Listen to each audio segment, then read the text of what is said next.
células presentadoras de antígenos, sean profesionales o no profesionales.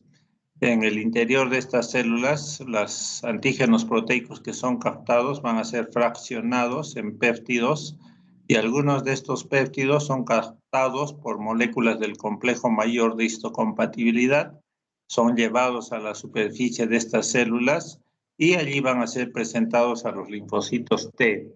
En esencia, eso es el procesamiento antigénico, ¿ya? El procesamiento antigénico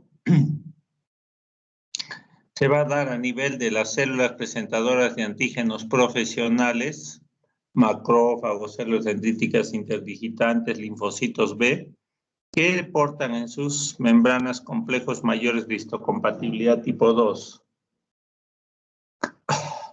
Estas células van a procesar antígenos proteicos extracelulares en el endosoma lisosoma, ¿sí? Allí es donde lo van a fraccionar en péptidos que se van a unir a moléculas del complejo mayor de histocompatibilidad 2 y de allí llevados a la superficie para ser presentados al TCR del linfocito T helper.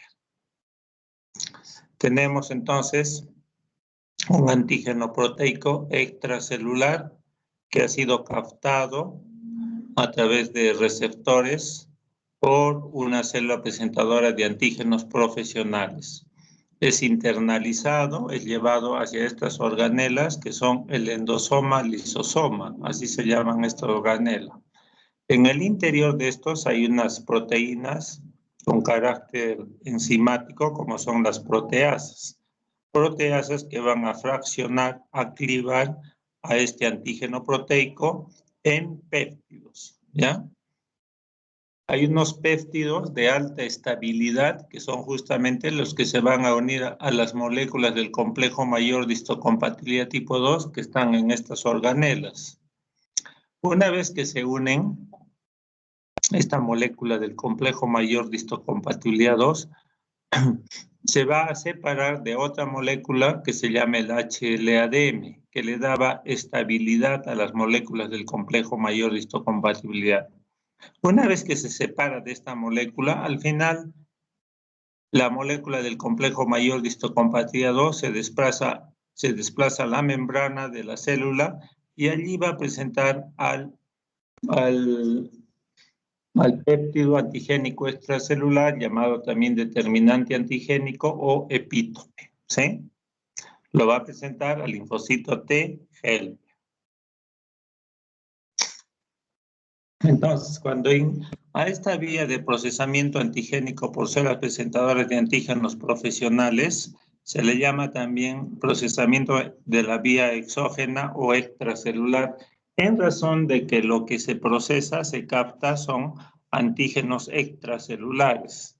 Esos antígenos extracelulares inicialmente debieron ser eliminados en inmunidad innata por estas células mediante la fagocitosis, ¿no?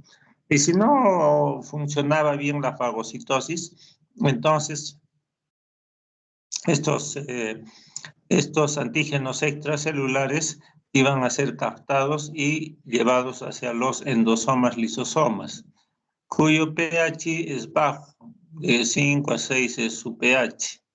Ahí tienen estos endosomas, tienen estas enzimas líticas, proteasas, unas de ellas son las catepsinas, ¿ya? Esas catepsinas van justamente a degradar a estos antígenos extracelulares, ¿ya? Los degradan en péptidos, varios péptidos. Unos de ellos son de alta afinidad y esos de alta afinidad se van a unir a moléculas del complejo mayor de histocompatibilidad 2, se disgrega de la molécula HLA-DM y el complejo mayor de histocompatibilidad 2 se va a desplazar a la superficie de la célula portando el péptido extracelular que es presentado al TCR del linfocito T helper, ¿sí? Y ahora veamos cómo es el procesamiento antigénico por células presentadoras de antígenos no profesionales que tienen en sus membranas complejos mayores de histocompatibilidad 1. Hemos dicho que todas las células del organismo, a excepción del glóbulo rojo, pues tienen esta función de procesar antígenos intracelulares, ¿ya? Este proceso se lleva a cabo en el citosol de la célula, donde existe un complejo de proteasomas que clivan a estos antígenos proteicos en una longitud de aminoácidos más o menos de 9 a 15 aminoácidos. Estos péptidos van a ser llevados al retículo endoplásmico, ahí se unen a las moléculas del complejo mayor de histocompatibilidad tipo 1 y de allí van a ser llevados a la superficie de la célula y ser presentados al TCR del linfocito T citotóxico. Entonces, tenemos un antígeno proteico intracelular, puede ser un virus, los virus siempre viven en el interior de nuestras células. Cuando estos antígenos proteicos ingresan a nuestra célula, tiene receptores para ello, primero se une a una proteína que se llaman las ubiquitinas mediante un proceso de ubiquinización y así, unidos a las ubiquitinas, van a ser trasladados a todo un complejo proteico llamado los proteasomas. El 20S, el 19S regulador, el PA28, es todo un complejo de cilindros en cuyo interior están las proteasas, que vienen a ser como cuchillas que van a clivar, a fraccionar a este péptido, a este antígeno proteico intracelular. Y lo fracciona en péptidos, ¿sí? De 9 a 15 aminoácidos cada uno de esos péptidos.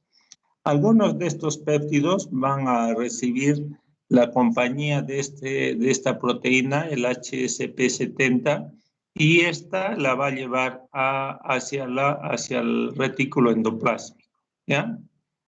En esta organela, el retículo endoplásmico tiene a manera de puerta o compuerta una molécula proteica llamada el TAP, ¿ya? Que es el transportador de este antígeno proteico, el transportador del péptido antigénico. Entonces, por ahí va a ingresar uno de esos péptidos, ingresa y se va a unir a la molécula del complejo mayor de histocompatibilidad 1. Molécula que también, al igual que la 2, tiene unas proteínas a su lado que le van a dar estabilidad. El calreticulín, el tapacin, son dos moléculas que le están a su lado para darle estabilidad. Pero una vez que se le une el péptido antigénico, se separan esas dos moléculas y solo se trasladan a la superficie de la célula el complejo mayor de histocompatibilidad 1, presentando el péptido antigénico intracelular a los linfocitos T citotóxicos.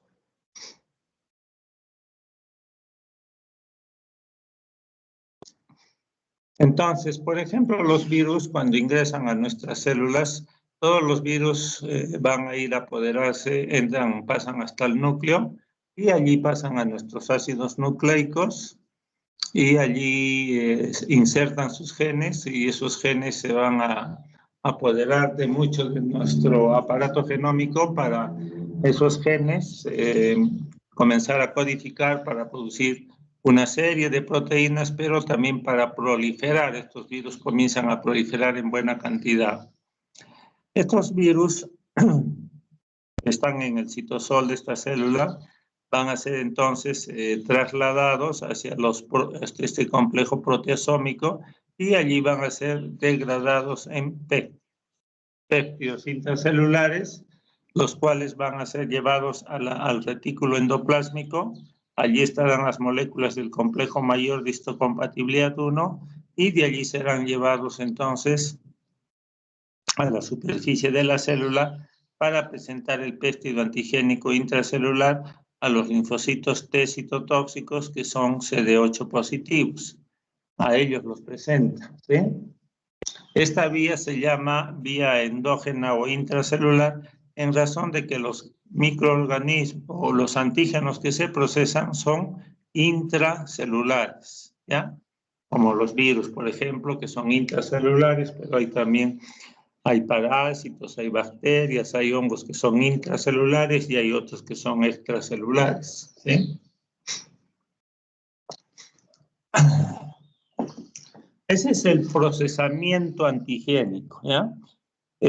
Cuando por inmunidad innata no se elimina un microorganismo, nuestras células del organismo están en la capacidad de poder procesar a ese antígeno, procesarlo, en buena cuenta fraccionarlo en péptidos y después de presentarlo a los linfocitos, ¿sí? La presentación a los linfocitos ahí ya constituye lo que es la respuesta inmunitaria adquirida, ¿ya? Y ahora veamos esto del complejo mayor de histocompatibilidad. Este nombre que resulta de por sí muy complejo para poder entenderlo y que no tiene que ver en nada en realidad con la función del complejo, nada con su función de presentar antígenos. Acá no dice para nada que presenta antígenos, ¿sí? ¿Y en razón de qué entonces se llama complejo? Porque existen un grupo complejo de genes que están ubicados en el brazo corto del cromosoma 6. En el brazo corto del cromosoma 6 de nuestras células, allí están ubicados estos genes que codifican para las moléculas del complejo mayor de histocompatibilidad, ¿ya? Una vez que se producen estas moléculas, se van a ir a ubicar en las membranas de las células donde son producidas. Entonces, el nombre complejo viene de un grupo complejo de genes que vamos a ver después en qué consiste esa complejidad. Y el nombre de histocompatibilidad viene de que cuando recién los descubrieron a estas proteínas, se vio que cuando se hacía trasplantes de órganos, el sistema inmunitario del aceptor rechazaba a las células, a los tejidos del donante. Y la parte que rechazaban eran las moléculas del complejo mayor de histocompatibilidad, ¿ya? A esas eran a las que rechazaban y no a otras proteínas que existían en las membranas de nuestras células. O sea que lo distinto entre nuestras células son las moléculas del complejo mayor de histocompatibilidad que se expresan en las membranas de nuestras células. Eso es lo distinto. Entonces, cuando recién descubrieron a estas moléculas, a estas proteínas, las descubrieron a raíz de trasplante, ¿ya? Y ahí cuando las descubrieron, vieron que cuando se hacía trasplantes entre personas, por ejemplo, que tenían las mismas moléculas del complejo mayor de histocompatibilidad, no existía rechazo, no había, eran histocompatibles, ¿ya? Histocompatibles. De ahí viene el nombre de histocompatibilidad. Pero después se dieron cuenta de que cuando dos personas no eran compatibles, no tenían las mismas moléculas del complejo mayor, entonces sí eran rechazadas por el sistema inmunitario del aceptor, ¿ya? Entonces no eran histocompatibles. Y después se dieron cuenta de que estas proteínas del complejo mayor de histocompatibilidad tenían un comportamiento de ser las de mayor capacidad que juegan en los trasplantes. ¿Por qué? Porque después los investigadores se dieron con que había otras proteínas en las membranas de nuestras células que también podían ser rechazadas por el sistema inmunitario del aceptor. Pero este rechazo era algo leve, era en menor cuantía. Y en razón de eso les pusieron el nombre de proteínas del complejo menor de histocompatibilidad, ¿ya? De ahí viene este nombre de complejo mayor de histocompatibilidad. Cuando se hace trasplante de órganos entre gemelos, los gemelos tienen el mismo genotipo, el mismo fenotipo, los mismos marcadores de membrana, las mismas proteínas del complejo mayor de histocompatibilidad expresados en sus membranas celulares, ¿ya? Los gemelos. Entonces, cuando se hace un trasplante de órganos entre gemelos, no va a haber, tienen los mismos complejos mayores de histocompatibilidad mayor y menor, por lo tanto, no hay rechazo. El sistema inmunitario del gemelo aceptor no va a rechazar a las células que se están trasplantando porque son las mismas, son gemelos. No hay. Son histocompatibles. Lo ideal es que cuando se haga trasplantes, cada uno busque su gemelo para que le done órganos. Pero como nadie tiene gemelos, o ya pues es muy raro, entonces siempre se va a dar el trasplante, el rechazo. Pero ¿qué pasa? Entre hermanos, los hermanos tienen las mismas moléculas del complejo mayor de histocompatibilidad, iguales, pero las moléculas del complejo menor de histocompatibilidad son distintas entre hermanos. Por lo tanto, cuando se hace un trasplante de órganos entre hermanos, el sistema inmunitario del hermano aceptor va a rechazar a las proteínas del complejo menor de histocompatibilidad y esto va a condicionar un rechazo leve, ya leve, porque el mayor rechazo se da cuando las moléculas del complejo mayor de histocompatibilidad son distintas, ¿sí? Ahí el rechazo es fuerte, serio.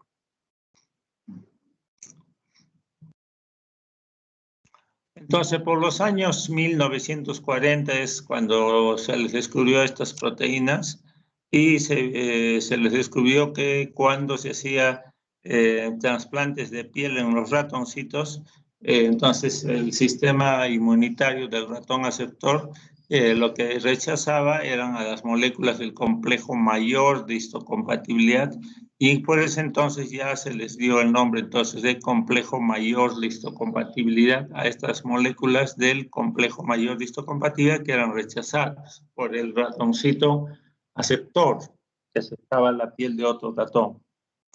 Y recién por los años 1960 ya se estudió más a profundidad estas proteínas del complejo mayor de histocompatibilidad y se dieron cuenta que eran pues lo que ya sabemos, que eran responsables de la presentación antigénica, ¿sí? Entonces se dio el nombre y ponerle pues, qué sé yo, ¿no? Proteínas presentadoras de antígenos, eso es todo, más simple, y no complejo mayor de histocompatibilidad. ¿Cuál no es la función realmente de estas proteínas, ¿no? La función es presentar antígenos. Entonces, pero bueno, pues se ha quedado con ese nombre a raíz de su descubrimiento en los rechazos a trasplantes. ¿Y de dónde viene este nombre de complejo? ¿Cuál es lo complejo, este grupo complejo de genes? ¿A qué se refiere eso? Los estudios más o menos han demostrado que existen genes del complejo mayor de histocompatibilidad a nivel del brazo corto del cromosoma 6 humano. Ahí están estos genes. Más o menos se estima que es la milésima parte de nuestro genoma y si nuestro genoma tiene de 20.000, 22.000 o 25.000, antes 30.000 genes se decía, entonces la milésima parte vienen a ser 30 genes aproximadamente que existan en el brazo corto del cromosoma 6 y estos genes son los que van a codificar para producir las moléculas del complejo mayor de histocompatibilidad. Si eso fuese así, un gen codifica para una proteína y si son 30 genes van a existir 30 proteínas del complejo mayor de histocompatibilidad, pero lo cierto es que existen muchas más, ¿ya? Entonces, ¿qué va a pasar? ¿Cómo es posible esto? Vamos a ver, en el brazo corto del cromosoma 6 humano, este brazo corto va a estar dividido en 6 locus o 6 regiones genéticas, ¿ya? Que se les denomina HLA, antígeno leucocitario humano. Cuando recién se le estudió a raíz de que en los leucocitos humanos se les estudió que tenían la molécula HLA y para descubrir una molécula proteica siempre se utilizan anticuerpos contra esa molécula proteica. Y como un anticuerpo, el concepto es que el anticuerpo que se une siempre se une a un antígeno, algo desconocido, entonces a eso se llama antígeno. Pero en realidad el antígeno del complejo mayor de histocompatibilidad, es lo mismo decir HLA que complejo mayor de histocompatibilidad, este antígeno no tiene un comportamiento de antígeno, sino simplemente se le ha puesto este nombre de antígeno en razón de su descubrimiento por anticuerpos. Anticuerpo que se une a algo extraño es un antígeno. ¿ya? Esto no es extraño en nuestro organismo, es parte de nuestras proteínas de membrana. El antígeno leucocitario humano, HLA. En buena cuenta, HLA es lo mismo que decir complejo mayor de histocompatibilidad, ¿sí? Entonces, hay 6 locus, 6 regiones en los cuales están ubicados estos 30 genes en el brazo corto del cromosoma 6. A estos 6 locus se los voy a ubicar en 2 clases, la clase 2 y la clase 1. A los de la clase 2 se les ha puesto el nombre de HLA, DP, DQ y DR, ¿ya? Estos genes que se ubican acá van a codificar para producir las proteínas del complejo mayor de histocompatibilidad tipo 2. Por eso se le llama clase 2, ¿ya? Y los de la clase 1 van a estar ubicados, se les va a denominar HLA-C, HLA-B y HLA. Los genes que están en cada uno de esta región, esos genes, van a codificar para producir las proteínas del complejo mayor de histocompatibilidad 1. De ahí el nombre de clase 1, ¿sí? Entonces, son 6 los locus, 6 locus HLA, A, B y C. Esos son los de la clase 1, ¿sí? Y los de la clase 2, HLA, DP, DQ y DR, ¿ya? Ahora, si son 30 genes aproximadamente que hay en cada locus, en el total del brazo corto, y en cada locus tendría que haber más o menos, si son 6, tendría que haber aprox 5 genes, ¿no? 5 genes en cada uno. No es así de exacto, sino con fines didácticos es que representamos esto de esta manera, ¿ya? ¿Por qué? Porque 5 por 6 locus me van a dar más o menos 30 genes. Y entonces, ¿qué es lo que pasa ahí? Cada gen es muy polimórfico, o sea, tienen varias formas. Esas varias formas se llaman formas alternativas o variantes, ¿ya? Entonces, en lugar de ser 5, lo que se ha más o menos estudiado, que son más o menos 150 formas alternativas o variantes o alelos distintos, ¿ya? Para cada uno de estos locus. O sea que en lugar de haber 5 genes, va a haber 150 genes en cada uno de estos locus. ¿Por qué? Porque existen formas alternativas o variantes de un gen. Esas formas alternativas o variantes se dan en razón de que habría algún cambio en la secuencia de nucleótidos que conforman estos genes, y de tal manera que no es solo un gen, sino que tiene variantes y que van a tener otras propiedades para sintetizar otras proteínas distintas, ¿ya? Entonces, las moléculas del complejo mayor de histocompatibilidad que son sintetizadas a partir de estos genes, ya no va a ser solamente 30, sino van a ser muchas más moléculas del complejo mayor de histocompatibilidad. Entonces, cada locus más o menos va a tener unos 150 genes, ¿no?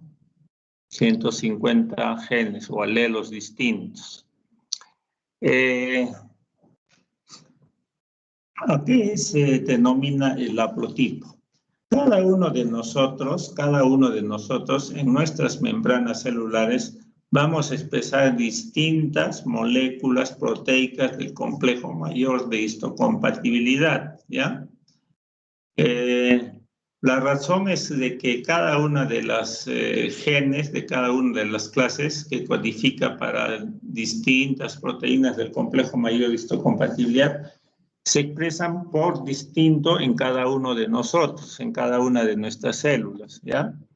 Por ejemplo, una determinada persona se va a expresar 5 proteínas del complejo mayor de histocompatibilidad en la membrana de las células predominantemente.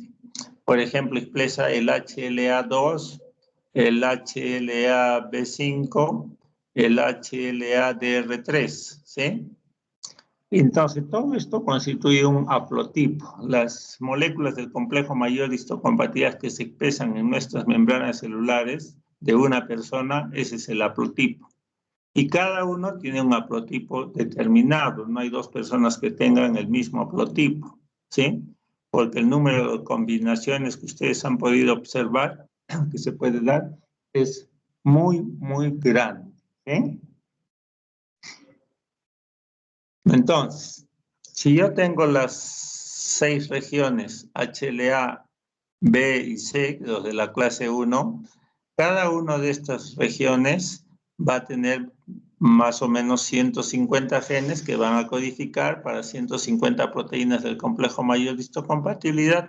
Poco a poco se ha ido descubriendo una tras otra, a 1, a 2, a 3, a 9, a 10, 25, les ponen el número 210, 203. Lo teórico es que más o menos 150 proteínas distintas, ¿sí? Y los de la clase B igualito, B5, B7, B13, B18, B22. Los de la clase C, HLA-C1, W1, W6, W2, etc. Los de la clase 2, DR, HLA-DR, DR1, DR4, DR9, DR13, etcétera, etcétera. HLA-DQ, DQ1, DQ5, DQ9, etcétera. Entonces, el haplotipo significa que nosotros no vamos a expresar pues las 900 proteínas en las membranas de nuestras células, no. Cada uno de nosotros expresa un limitado número de todas estas moléculas proteicas posibles, un número limitado. Por ejemplo, una persona puede expresar el HLA 210 con el B6, con el DR4, con el DQ9, y eso que mayormente expresa en sus células, ese es el haplotipo de esa persona. Nadie de nosotros tiene el mismo haplotipo porque el número de combinaciones probables que se puedan dar de estos es pues innumerable, ¿no? Por eso es que como cada uno de nosotros tiene haplotipos distintos, cuando se hacen los trasplantes de órganos entre personas distintas, siempre el sistema inmunitario el que recibe el trasplante del aceptor va a rechazar a estas moléculas del complejo mayor de histocompatibilidad que le son distintas, que no las reconoce como propias, ¿sí? Los gemelos expresarán pues las mismas. Dos gemelos expresarán los dos, el A3, el B2, el CBW2, el DR11, y entonces no hay problema porque el sistema inmunitario del aceptor lo ve como propio, no lo rechaza. ¿Se dan cuenta? A eso se refiere el haplotipo, ¿ya? Entonces, tenemos el brazo corto del cromosoma 6 humanos, donde están pues los genes que codifican para las moléculas del complejo mayor. Estos están ubicados en dos clases, la clase 2, HLA, DP, DQ y DR, y acá están los genes que codifican para los complejos mayores de histocompatibilidad tipo 2. Y como sabemos, estas van a presentar antígenos extracelulares, ¿no? Antígenos extracelulares. Y de otro lado tenemos estos locus o regiones, el HLA, A, el B y el C, ¿sí? Los genes que están en estos locus codifican para producir las moléculas del complejo mayor de histocompatibilidad tipo 1 que van a presentar antígenos intracelulares, ¿sí? Antígenos intracelulares. Para completar más la idea, este gráfico ya lo conocemos. Tenemos una célula presentadora de antígenos profesionales, macrófagos, célula dendrítica interdigitante, linfocitos B, que captan antígenos extracelulares que en el interior de estas células van a ser procesados en péptidos o epítopes extracelulares, desde luego. Estos son presentados a través de moléculas del complejo mayor de histocompatibilidad tipo 2 al TCR de un linfocito T-helper. Y las moléculas del complejo mayor de histocompatibilidad 1 que se expresan en todas las células del organismo, a excepción del glóbulo rojo, algunas de estas células captan antígenos intracelulares, son procesados y son presentados a través de las moléculas del complejo mayor de histocompatibilidad tipo 1, ¿a quién? Al TSR del linfocito T citotóxico, ¿sí?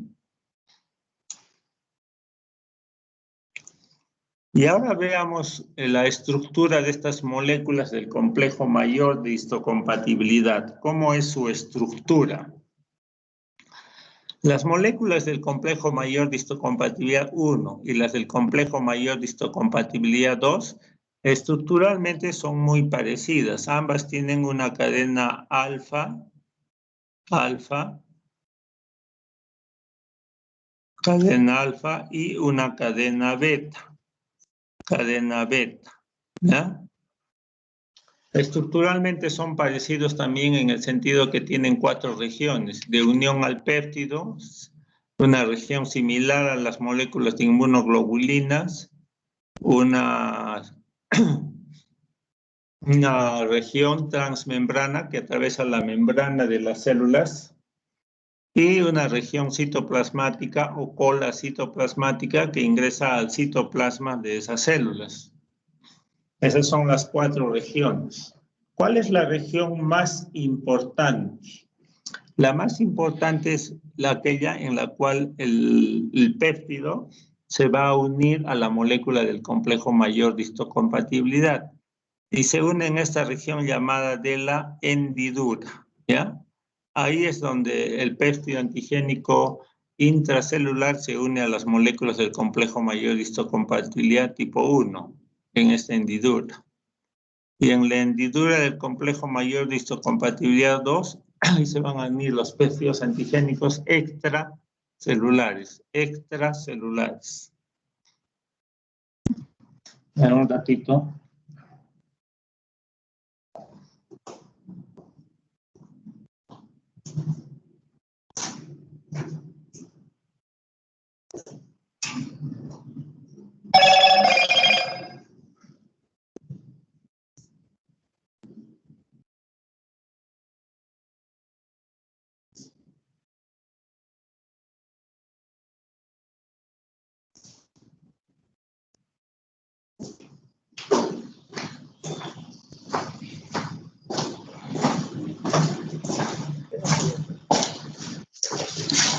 Aló.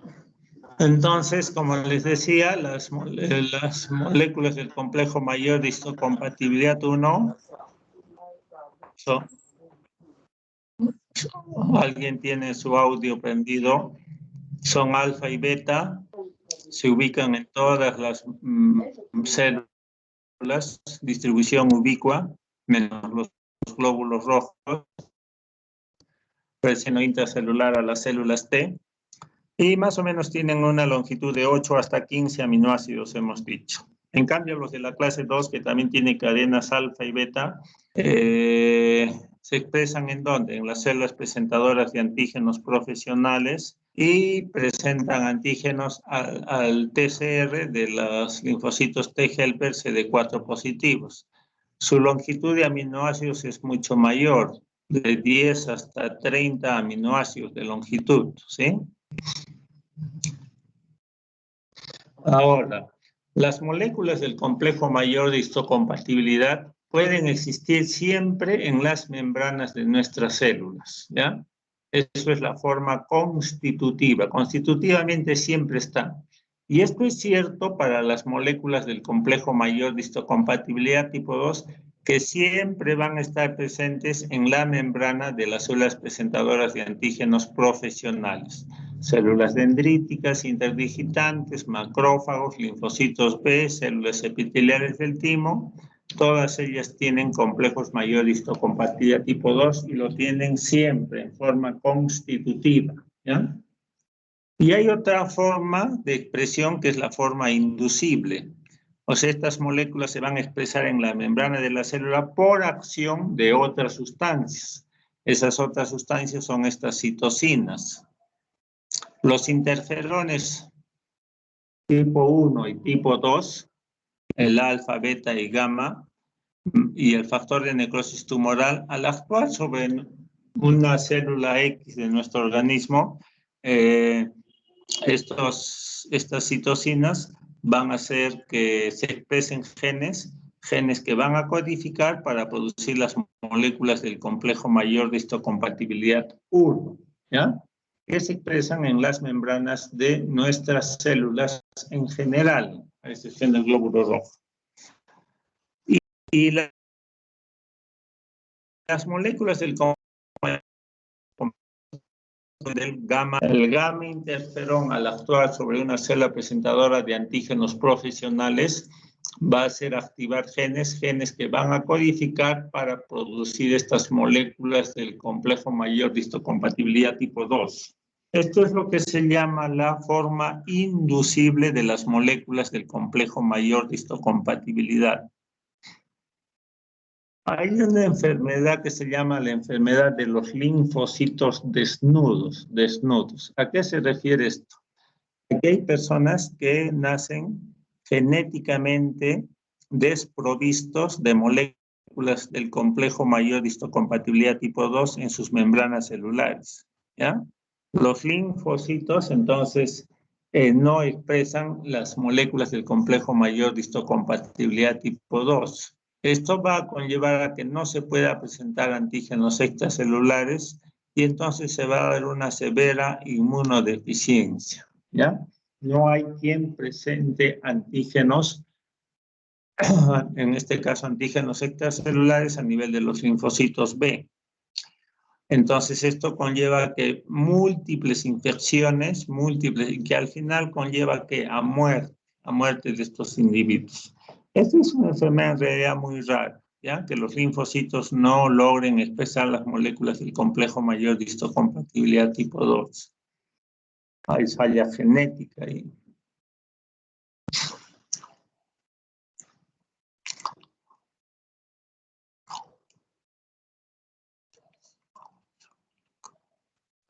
Hasta ahí nomás voy a llegar. En la noche les termino esta clase de esto y ya les hago la siguiente clase. Si tienen alguna pregunta hasta acá, me la pueden hacer, ¿ya? Doctor. Sí. Sí, díganme. Cuando menciono de que el complejo mayor de histocompatibilidad es propio, ¿verdad?, de cada individuo, mi pregunta era cómo es que se podían dar las donaciones de órganos, por ejemplo, el trasplante de órganos, cómo es que tenían éxito de personas que no tienen ningún vínculo genético o sanguíneo. Cuando se da el trasplante entre personas, que es lo más usual, porque cuando uno necesita un riñón, no va a tener un gemelo, su hermano no le va a querer dar, ¿sí? Y entonces tienen que buscar de otras personas, de donantes de otras personas. Lo que se busca es que tengan la mayor aproximación de sus haplotipos, que los dos tengan, por decir, HLA5, que los dos tengan HLA-DR2 y el otro que sea distinto, las otras distintas. O sea, eso es lo más aproximado posible, se busca. Pero en la práctica eso no se da porque, ¿qué se llama? Muy pocos pues son los donantes, ¿no?, de órganos. Entonces uno tiene que aceptar lo que él tenga. Por lo tanto, los haplotipos son distintos. Por lo tanto, siempre se va a dar rechazo a trasplante, siempre, ¿ya? Por eso es que las personas que aceptan un trasplante, se les hace el trasplante de órganos, siempre tienen que recibir un tratamiento inmunosupresor, un tratamiento que suprima la respuesta inmunitaria del aceptor para que no se rechace al órgano trasplantado, a las células trasplantadas, ¿ya? Se da un tratamiento en base a corticoides y otros medicamentos que suprimen al sistema inmunitario del aceptor para que no rechace el trasplante. Eso se da bastante tiempo, 1 año, 2 años, hasta que ya por fin lo acepte ese órgano, ¿ya? Eso es lo que pasa. Si no se da el tratamiento inmunosupresor, de todas maneras es rechazado ese trasplante. Ok, gracias. Ya.